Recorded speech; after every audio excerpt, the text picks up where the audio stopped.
Estamos de volta e eu espero que vocês tenham gostado do Coffee Break oferecido pela CM Capital. Nós seguimos em frente com mais um debate enriquecedor. O aprimoramento da captura e do tratamento de informações dos clientes vai muito além de simplesmente cumprir a regulação. Na verdade, ele é um diferencial competitivo e uma oportunidade de gerar valor no longo prazo. Os investimentos em tecnologia são essenciais, tanto para atingir as expectativas por atendimento digital ágil e responsivo, como para a manutenção da competitividade no mercado. Para falar sobre esse tema, convido aqui ao palco Frederico Ventrilha, sócio da área de Financial Services Advisory da Ernst Young Brasil e co-líder da prática de consultoria para o segmento de Wealth and Asset Management. Também chamo o Marcelo Siniscalchi, CEO da Itaú Asset Management, e Miguel Ferreira, CEO da Santander Asset Management e vice-presidente da Ambima. E eu lembro que vocês podem enviar as perguntas aos palestrantes do evento pelo aplicativo.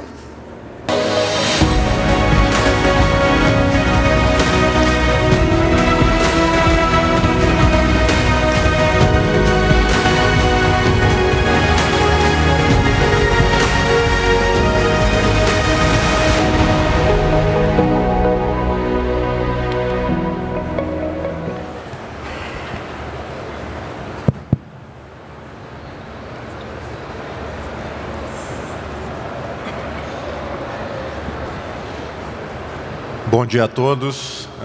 Primeiro eu queria agradecer ao Zeca, a toda a equipe da Ambima, a diretoria da Ambima, por ter confiado à Ernst Young o desafio de fazer esse estudo que foi apresentado e lançado ontem aqui no Congresso. Agradeço também o convite para moderar esse painel, aqui com a presença do Miguel e do Marcelo. Eu tenho uma apresentação, mas eu pretendo fazer uma apresentação bem breve, porque acho que o mais rico aqui vai ser o debate com o Miguel e com o Marcelo. Então, só dando um pano de fundo sobre o estudo que foi mencionado ontem, na abertura pelo Carlinhos, e depois também no painel sobre a agenda de desenvolvimento da indústria de gestão de recursos. Esse estudo se dividiu em duas partes. Uma onde foi feita uma análise dos benefícios que a indústria de gestão de investimentos pode trazer para a economia no Brasil. E uma segunda parte onde trouxemos algumas das tendências que, na verdade, são tendências até que já estão aí, a gente já consegue enxergar, mas 5 grandes grupos de tendências para a indústria. Isso foi feito com base em pesquisas, estudos, e também benchmark com 9 países que participaram, colaborando com informações de como está a indústria em cada um desses países. 3 dessas tendências foram debatidas ontem, né, foram apresentados no painel que o Zeca apresentou. Então, falava sobre uma migração para ativos com maior valor agregado, o maior empoderamento dos investidores, e como está evoluindo a relação entre os players da indústria com os seus investidores, seja através de canais digitais ou seja através dos diferentes agentes que temos aí envolvidos. Aí tem uma quarta tendência que o estudo traz também, que fala sobre o suitability como um diferencial competitivo, não apenas como forma de cumprir o que é requerido pela regulamentação, mas como eu começo a também conhecer melhor o investidor, entender melhor suas necessidades, entender melhor aquele produto que se adequa ao seu perfil, para que com isso eu possa desde desenvolver produtos mais interessantes até como eu faço essa oferta, né? Mas temos daí a quinta tendência, que é o foco principal desse debate que vamos fazer agora, que é como que a inovação pode viabilizar a eficiência para a indústria. Tá?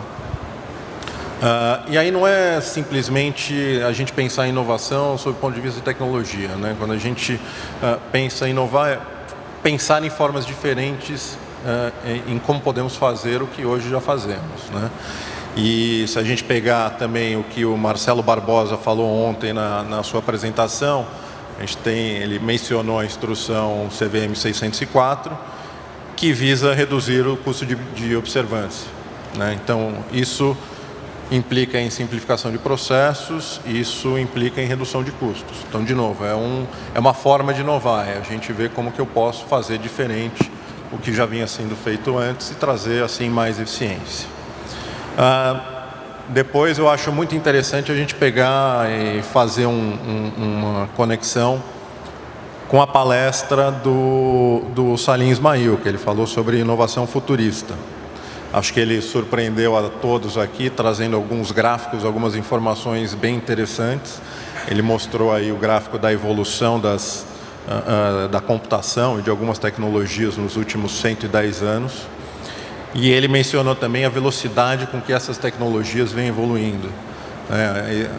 Esse slide já estava preparado antes dele falar, mas aqui a gente consegue ver o alinhamento com o que ele falou. Ele falou que a cada 2 anos essa evolução nas tecnologias vem dobrando a capacidade, além de ter uma redução de custos significativa destas tecnologias, né?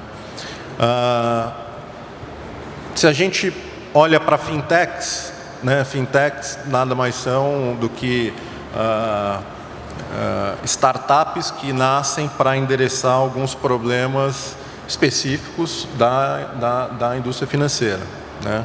Acho que talvez as fintechs tenham começado a ficar mais difundidas com esse termo fintech a partir de 2008, após a crise. Então começaram a surgir empresas que endereçavam essas questões e depois acabaram sendo chamadas como fintechs. Mas quando a gente olha o Brasil, né, aqui eu trago um gráfico de uma pesquisa que acontece a cada 2 anos, que é o índice de adoção de fintechs, é uma pesquisa que a UI faz. Essa é de 2017, está para sair a nova, mas a gente vê o Brasil numa posição de destaque aí, em relação a fintechs no mercado, tá?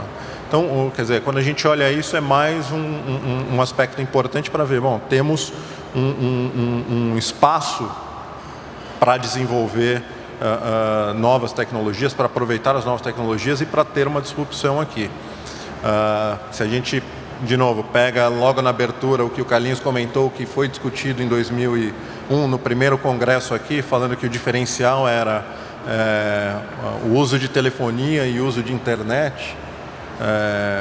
Quais são as tecnologias hoje que daqui a 10 anos a gente vai olhar, ou daqui a 20 anos, e vai falar, putz, quando a gente fez o congresso em 2019, quais eram as tecnologias que a gente estava discutindo?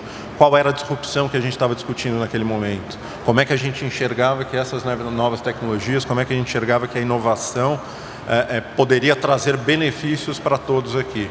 Então, acho que o ponto principal para a nossa discussão é esse hoje. Então, acho que a gente pode pensar sobre vários aspectos de inovação.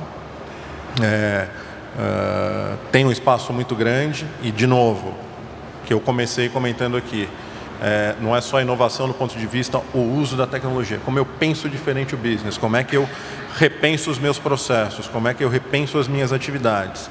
Isso passa desde considerar a digitalização de algumas atividades que eu faço hoje, aí sim usando tecnologia, passa pela análise de quais são os processos que hoje talvez não sejam core e eu possa terceirizar esse processo para um provedor que eventualmente vai fazer isso com um custo mais baixo do que eu hoje tenho dentro de casa, ou até mesmo pensando num modelo de consórcios, ou como nos Estados Unidos eles chamam de utilities, que basicamente alguns players do mercado se juntam, se cotizam e falam, agora a gente vai ter esta empresa que vai prestar esse serviço para o mercado com um custo mais baixo do que se a gente fizesse dentro de casa, mas mais baixo ainda, por quê? Porque ela está fazendo para diversos players, né? Acho que a gente tem na indústria de fundos, a gente tem um exemplo já com bastante tempo, já bem maduro, que é a Galgo, né? Quando a Galgo foi formada, era para centralizar esse processo de cálculo de cotas e prestar esse serviço para todas para todas as assets, né? Então, quer dizer, esse é um modelo de utility, um modelo de consórcio. Então,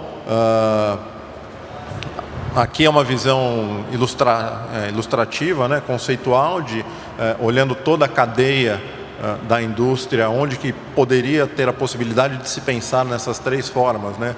Como é que eu tenho uma atividade mais digital, como é que eu tenho uma atividade que pode ser terceirizada, ou como é que eu posso pensar em consórcio, né? Então, seja para uma gestora, seja para uma distribuidora, seja para uma custodiante, existem espaços para a gente pensar diferente. E isso não vai ser simplesmente... não é opcional. Acho que isso vai ser importante para que, de novo, resgatando a palestra ontem do Ismail, para a gente continuar vivo na indústria, né? Porque senão a gente vai correr o risco aí de não acompanhar as novas tecnologias e acontecer o que a gente viu em alguns exemplos que ele deu ontem, em outras indústrias, em outras tecnologias, que ignoraram a disrupção, ignoraram as novas tecnologias e simplesmente desapareceram. Então, na verdade, eu queria colocar isso apenas como um pano de fundo para iniciar aqui a nossa discussão. Então, na plateia, quem quiser enviar perguntas, fique à vontade. A gente faz aqui para o Marcelo e para o Miguel. Mas eu queria começar já com uma primeira, ver a visão de vocês. Como é que vocês acham que as novas tecnologias estão já contribuindo para o aumento da eficiência na indústria? E qual que é o nível de maturidade da indústria hoje aqui no Brasil para usar essas novas tecnologias? Bom dia. Primeiramente, obrigado, Ambima, pelo convite, para participando aqui do Congresso. Acho que eu concordo com tudo que você colocou aqui na abertura. Acho que o mais importante foi no finalzinho, quando você disse que isso não é uma opção, é uma necessidade, né? Eu acho que o mundo está mudando muito rápido, né? Quando você coloca aqui, quais serão as tecnologias que daqui a 10, 20 anos a gente vai olhar para trás e vai ver que elas ficaram ultrapassadas? Eu acho que não vão ser 10 e 20, vão ser daqui a 2, né? E acho que a gente precisa passar por uma mudança muito grande na maneira como a gente constrói, né, a indústria, para se adaptar a essas mudanças. Eu não acho que a gente esteja, como indústria, próximo desse estágio, né? É uma necessidade. Eu acho que a gente está engatinhando, talvez mais como curiosidade em alguns aspectos, mas acho que a gente precisa mudar a maneira como a gente pensa, né? Qual o papel da Ambima nesse processo transformacional, né? Como é que a gente vai sair do patamar que a gente estava para o patamar que acho que a gente vai ter que chegar muito rápido, né? Pouco tempo atrás, todas as atividades eram feitas de maneira muito manual. Hoje em dia a gente já tem muita coisa informatizada, mas não é um tema só de tecnologia, é um tema de organização empresarial, né? Quanto eu posso usar da rede para resolver um problema meu? Será que eu preciso ter todos os funcionários da Itaú Asset presentes ali, ou eu simplesmente posso postar um problema de modelagem na rede e utilizar esses milhões de pessoas que hoje estão trabalhando de casa para resolver esse problema para mim? Seguramente a gente vai sair de um patamar e a gente vai entrar no outro, e acho que quem ficar para trás vai simplesmente desaparecer, né? E acho que tem oportunidade, sim. Acho que tem oportunidade nas questões operacionais, são as mais óbvias, né? Eu acho que a gente já vem tratando isso como indústria, acho que a gente vem fazendo um bom trabalho, né? Sempre tem espaço para fazer mais. Tem oportunidade na relação com o cliente. Acho que a gente vem falando aqui no Congresso uma mudança de produtos, saindo da gestão ativa tradicional em direção a alternativos, com a criação de solutions, né, soluções, áreas de soluções e beta, ETF. Na relação com o cliente, acho que a gente vai avançar demais, né, indo para uma microsegmentação, na medida que você tem muito mais dados de acompanhamento desses clientes, tem muito espaço para desenvolver uma relação muito mais próxima. E na gestão, né, que é o terceiro pilar, na medida que você mais e mais tenha que gerar alfa, né, nesse mundo em que dados deixa de ser segredo, né? Hoje você pode acessar uma base de dados enorme, uma base de dados pública, né? Como é que você consegue usar esses dados na geração de ideias, na geração de modelagens e etc., para tentar entender um pouco melhor o que está acontecendo com preços dos ativos e onde existem oportunidades de investimentos, tá? Então, só para finalizar, a gente tem atividades, a gente consegue enxergar trabalhos nessas 3 frentes. Acho que a gente tem diferentes patamares de maturidade. Operações, a gente está mais avançado como indústria. Na gestão, acho que em segundo lugar. Em clientes, acho que talvez a gente esteja um pouco mais atrás, mas a gente vai ver muita coisa pela frente. Quer complementar, Miguel? Bom dia a todos. Um prazer estar aqui no 10º Congresso de Fundos da Ambima. Obrigado pelo convite. Alguns comentários, sim. E eu vou tentar dividir em 3 grandes pilares já comentados, que são distribuição, gestão e operações. Primeiro, na distribuição, né? A grande verdade é que a digitalização ela já vem ocorrendo e, de alguma maneira, ela já disrupted a nossa indústria. De maneira positiva. E por que positiva? Porque ela, de fato, vem permitindo que a indústria de fundos se aproxime do cliente final. A indústria de fundos ela ficava muito escondida, protegida, de alguma maneira, por intermediadores que, portanto, tinham contato com aquele cliente. E hoje a gente é forçado a se reinventar, passar a entender a demanda do cliente para melhor servi-lo. Então, assim, alguns temas que já são realidade e tem muito a ver com digitalização, tá? O primeiro deles é o autosserviço. Hoje tem uma série de clientes que entram digital através de plataformas e se autosservem, escolhem aquele produto que eles desejam. Tem muita velocidade, quer dizer, a facilidade hoje de contratar um fundo é muito rápido, é muito fácil. Qualquer um aqui nessa sala pode entrar agora no seu mobile, no seu celular e contratar um fundo de investimentos. Se a gente for pensar, muito provavelmente isso não era a realidade há 1 ano e meio atrás. 1 ano e meio atrás, não estou falando de 5 anos, há 1 ano e meio atrás, se não menos, ninguém aqui entrava pelo mobile e contratava um fundo de investimentos. A digitalização trouxe também, e eu acho que isso vai continuar acontecendo de forma exponencial, usando um pouco do termo de ontem, do Salim, uma redução de custos gigantescos em distribuição. Ela permite, de novo, que o cliente entre online sem nenhum custo adicional e contrate os nossos fundos. Por último, ela faz com que o cliente tenha uma proximidade muito maior com o tema de investimentos e, portanto, com o tema fundos. Antes, e de novo, há muito pouco tempo atrás, era uma coisa meio delegada para o consultor, para o advisor, ou delegada para o gerente do banco, e hoje, através dos canais digitais, as pessoas têm acesso à informação e à capacidade de contratar. Eu acho que o tema investimentos e o tema fundos, ele passa a fazer parte maior da vida das pessoas, e eu acho que isso é muito positivo. Eu acho que isso força a indústria a se reinventar. O que mais, né? Vamos passar para o mundo. Aqui vou falar um pouquinho de machine learning, né?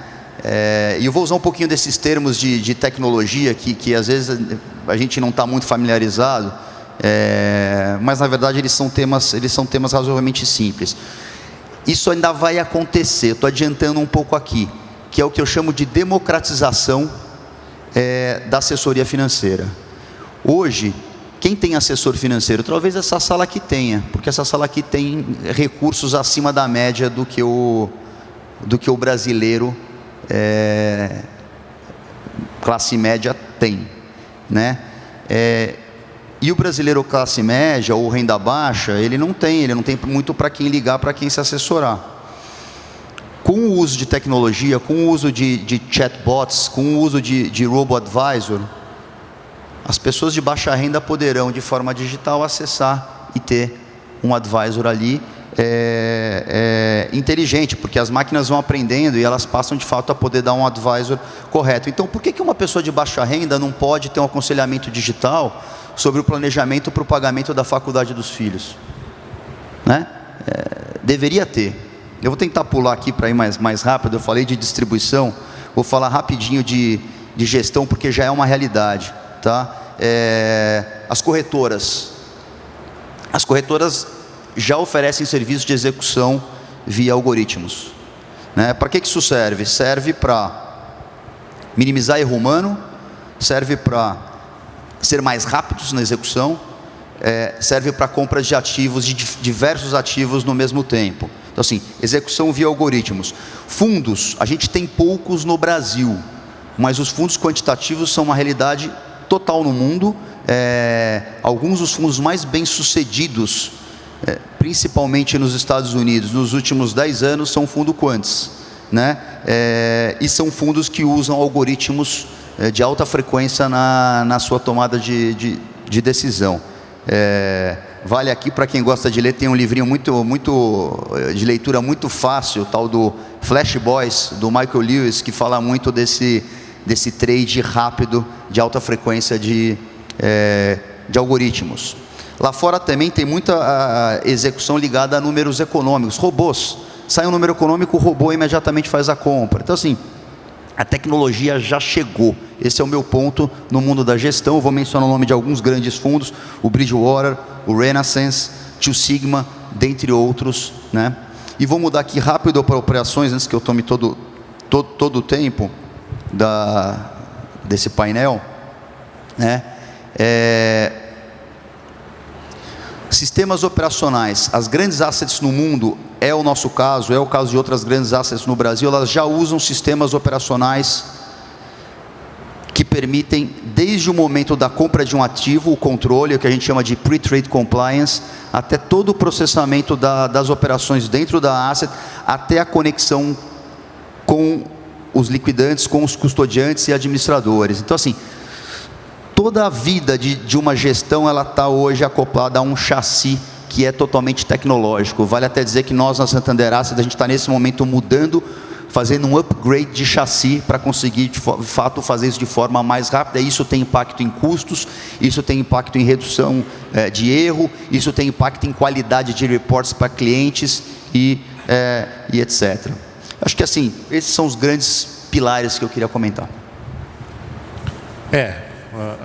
Acho que os exemplos que vocês colocaram são importantes, porque, de novo, apesar do estudo falar em tendências, é o que eu comentei, essas tendências já estão aí, não é que vai acontecer daqui a alguns anos. E acho que você está certíssimo, Marcelo, você fala, não é no congresso daqui a 10 anos ou 20 anos, talvez no próximo a gente já vai olhar, na velocidade que o Ismael falou que as tecnologias estão evoluindo, no próximo a gente já vai olhar e talvez esses exemplos que vocês colocaram aqui já vão estar até obsoletos, né?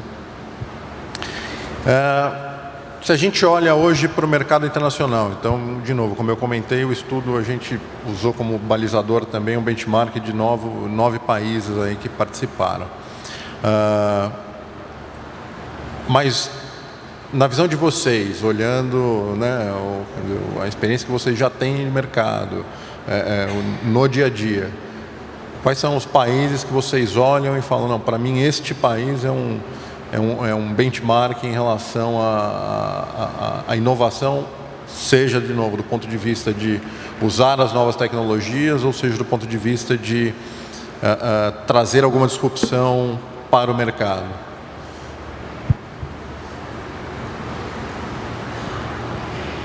Olha, eu não sei se dá para fazer essa discussão olhando para um país standalone, né?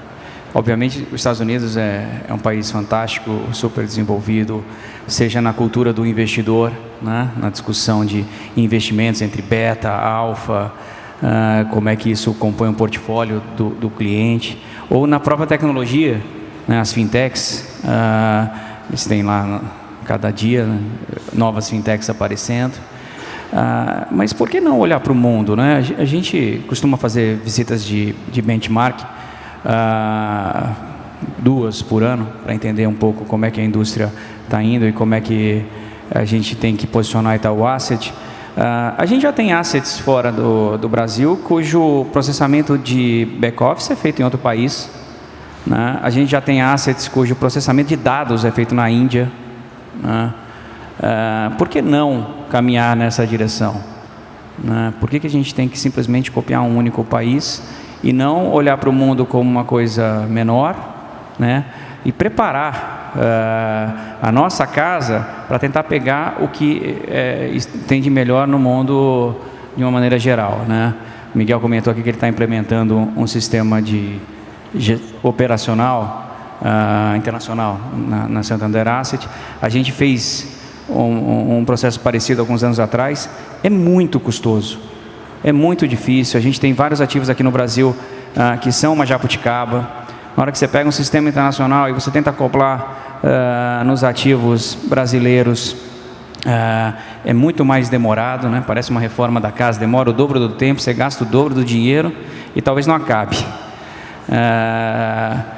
É isso que eu comento como uma mudança que precisa ser feita, né? A gente precisa sair de um patamar na qual a gente simplesmente fazia um benchmark do sistema operacional que existia no mundo, escolhia tal sistema, demorava 2, 3 anos para implementar esse sistema. Não dá mais. Na hora que acabar essa implementação, já vai ter um outro sistema muito mais rápido, muito mais moderno, e você não vai conseguir nem fazer, porque deu tanto trabalho, deixa eu ficar uns 2 aninhos com ele aqui. Isso é um jeito velho. A gente precisa de uma agilidade muito maior, né? Só para a gente comentar aqui, uma simples mudança de operações, na qual a gente está trabalhando com as corretoras para melhorar a parte de liquidação. A gente sai de uma operação que a gente fazia um batimento a cada 3 minutos, manual. Você digitava PU, digitava quantidade, trocava comando com a contraparte. Hoje em dia a gente faz isso de maneira automática, com um protocolo fix. A cada minuto são 100 operações que a gente consegue fazer. Não são todas as corretoras que estão preparadas. A gente está trabalhando em conjunto com o mercado para tentar fazer isso de maneira generalizada.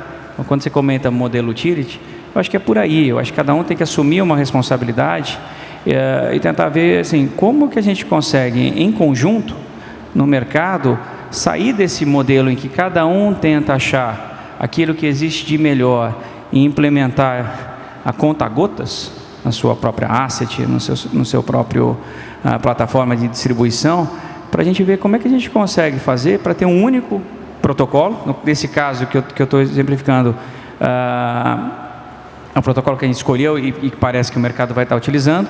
A gente consegue fazer coisa muito mais rápido, né? E esse ganho de eficiência, obviamente, acaba chegando no cliente final.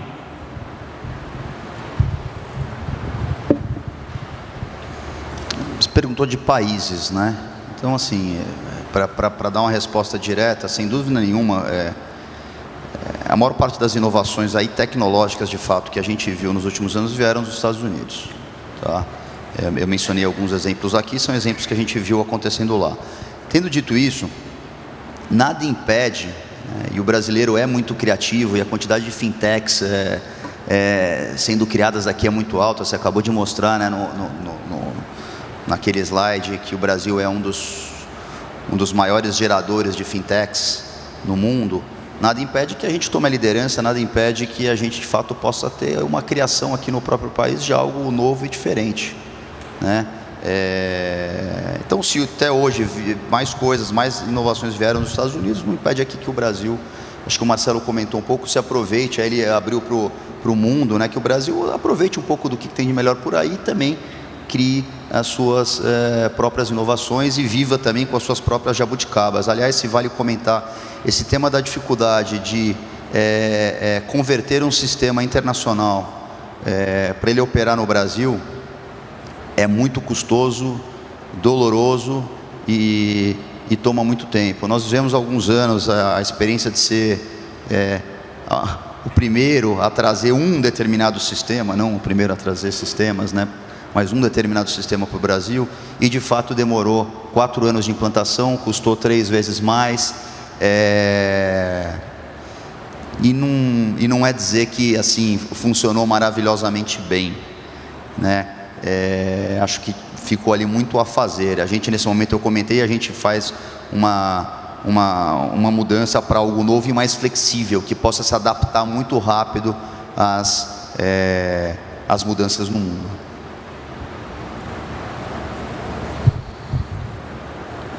Bom, acho que a gente falou bastante aqui vocês deram exemplos olhando para dentro de casa e oportunidades aí que já estão sendo trabalhadas para usar novas tecnologias e trazer mais eficiência.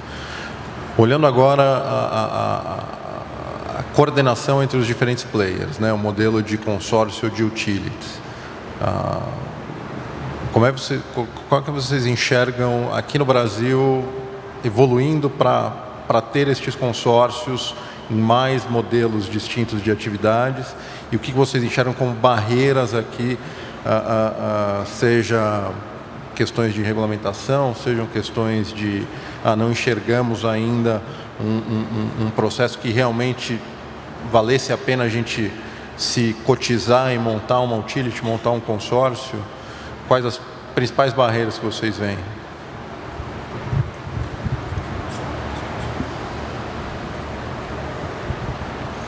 Esse é um tema super importante, é um tema que pode levar a muita eficiência do sistema de maneira geral.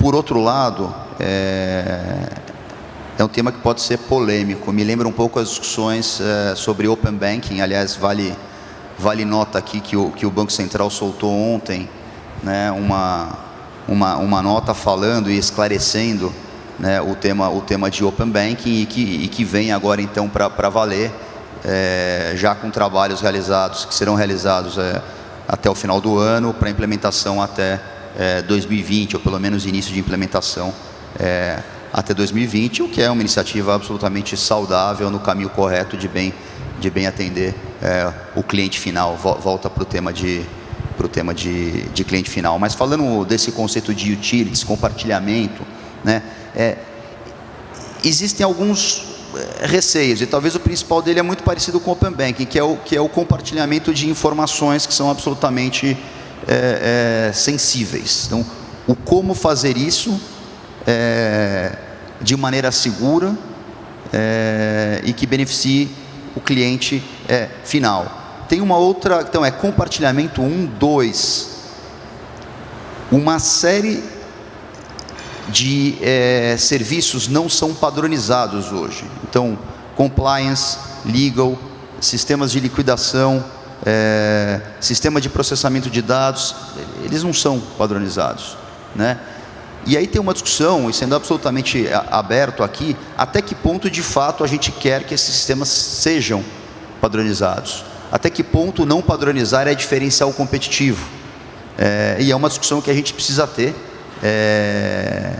dentro da Ambima, em fóruns maiores, na indústria, para ver até onde a gente deveria ir ou não ir.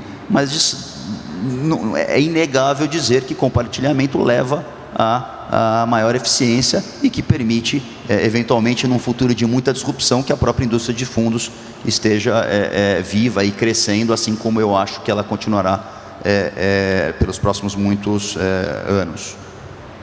Acho que antes de você complementar, Marcelo, acho que você tocou num ponto importante, Miguel, que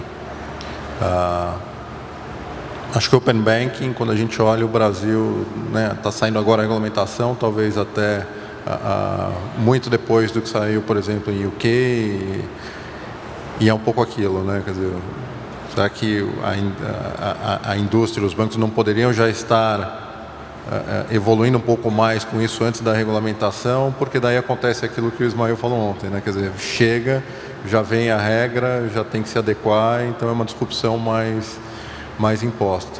Mas um outro ponto que você colocou, que eu vejo que muitas discussões da criação de um consórcio de uma utility se pegam nesse ponto de será que isso daqui não vai impactar a competitividade entre os players que estão nessa utility? Acho que isso é um ponto super importante. E, na verdade, às vezes, vão pensar em uma utility que faça o onboarding do cliente, ou faça, né, a gente trouxe aí uma tendência que é o Suitability 2.0, que trate o Suitability. Você fala, putz, mas os dados são meus, não são...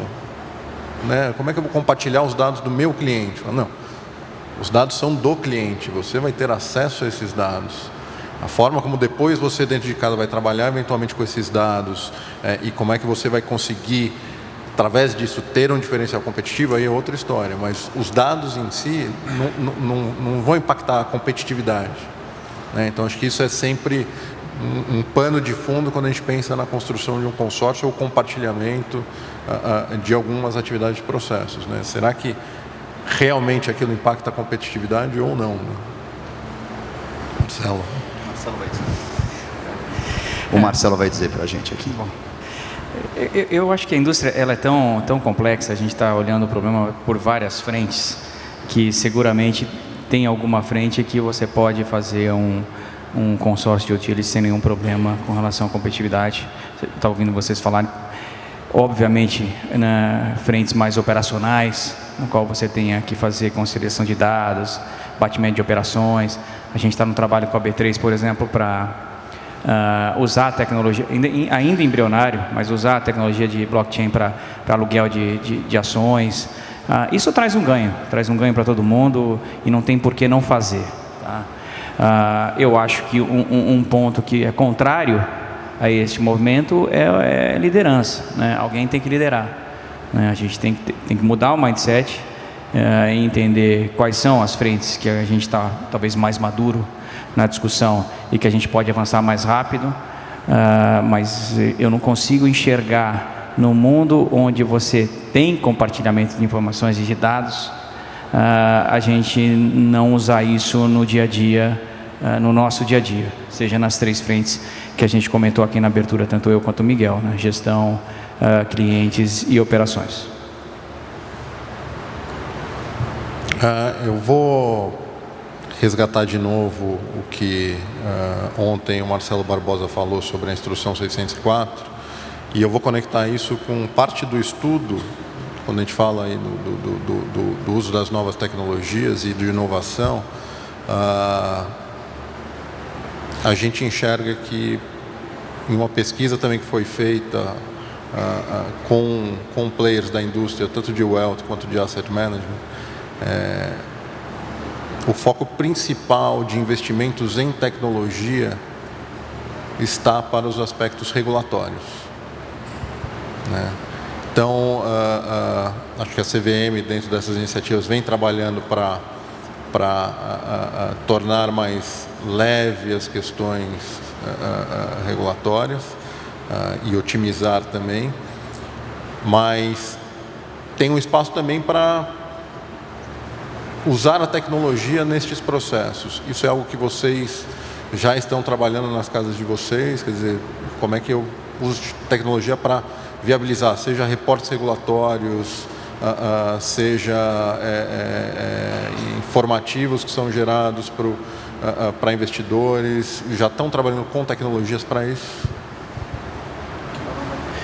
Sim, né? Eu acho que aqui não é um tema que a gente tem e dá para esperar o regulador para você começar a desenvolver tecnologias para auxiliar seja sistema de compliance, seja sistemas de governança. A gente tem sistemas que nos ajudam tanto no pré-compliance, pre-matching, como o Miguel colocou que eles vêm fazendo na Santander, a gente também faz na Itaú Asset.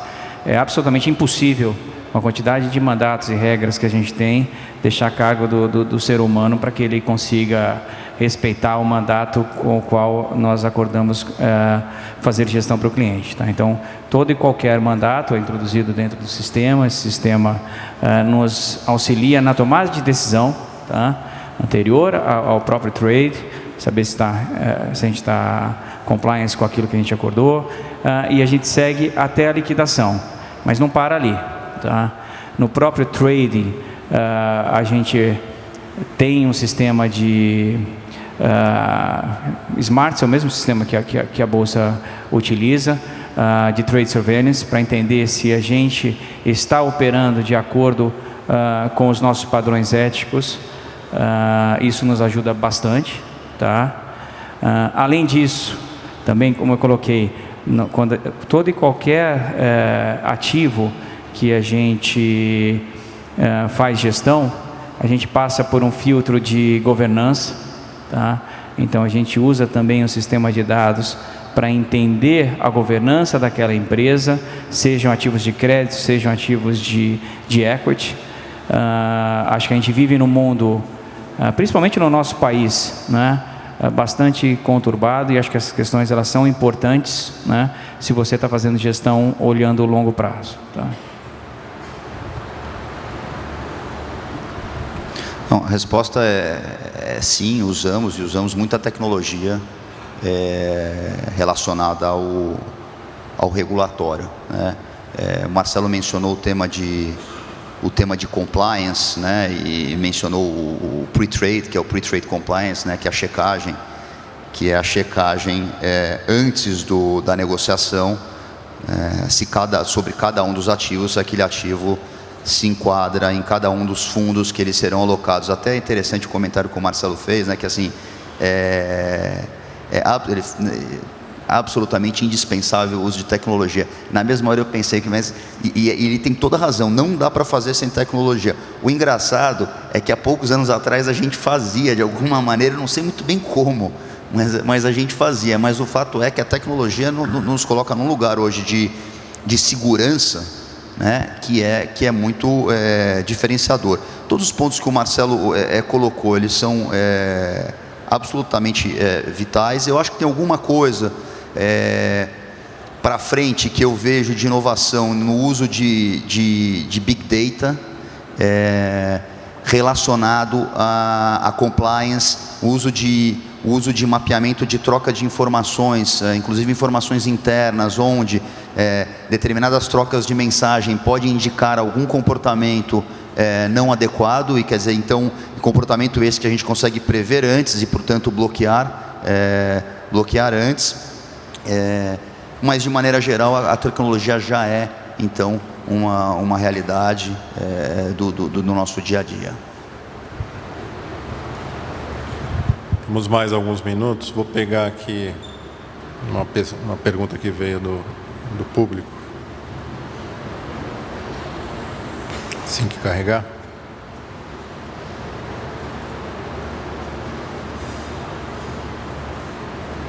Às vezes a tecnologia também traz problemas, né? As perguntas estavam aqui até agora e agora ele me fala que não tem perguntas até o momento. Vamos lá.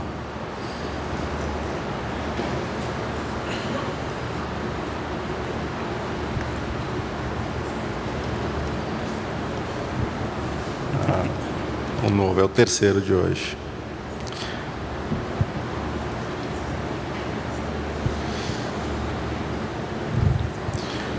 Itaú e Santander, uma pergunta do Regis. O Itaú e o Santander pensam em utilizar tecnologias e sistemas para mensurar e calibrar remuneração dos profissionais de gestão e distribuição, redistribuindo custos, apurando receitas de forma exata e avaliando de forma mais clara os colaboradores?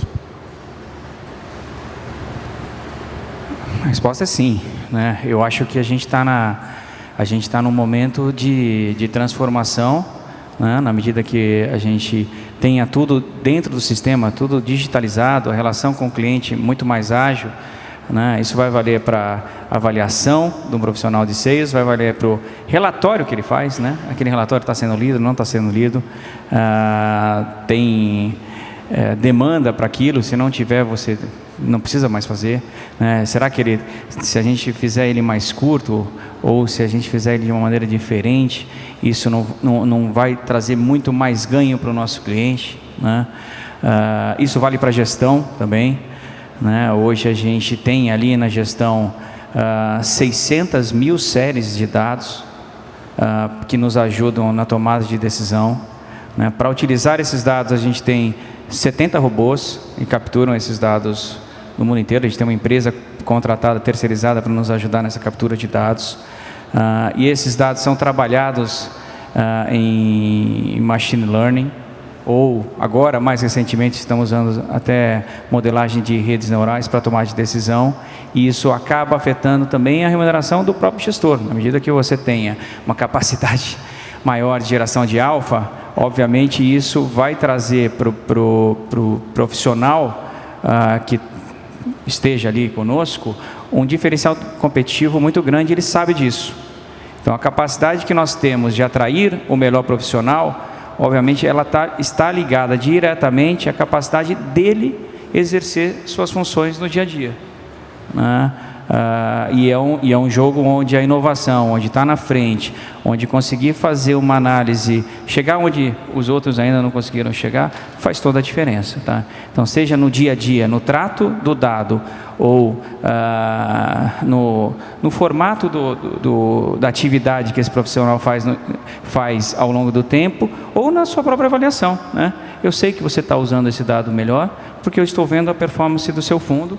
Eu sei que você está usando esse dado melhor, porque os relatórios no qual você está baseando o seu dia a dia são os relatórios que são mais lidos, são os relatórios que a gente tem maior demanda. A resposta é sim. É um sim com muita vontade, é isso mesmo. Quer dizer, a tecnologia ela permite que a gente passe a avaliar o capital humano na sua capacidade de gerar alfa, como o Marcelo acabou de dizer. De alguma maneira, a tecnologia ela torna commodity uma série de trabalhos do nosso dia a dia, inclusive trabalhos de busca de dados, de informações, de reports para cliente, e ela permite que o profissional de fato atue naquilo que é diferenciador. E eu acho que aquilo que é diferenciador é aquilo que deve ser remunerado, né? Então, sim, com certeza. Muito bem, cumprimos rigorosamente o nosso tempo aqui. Queria agradecer a Miguel, Marcelo aí pelas respostas, pelo esclarecimento de alguns pontos, e obrigado. Olha, eu que agradeço, obrigado a ambos, obrigado à plateia, é um enorme prazer estar aqui com todos. É isso aí, muito obrigado.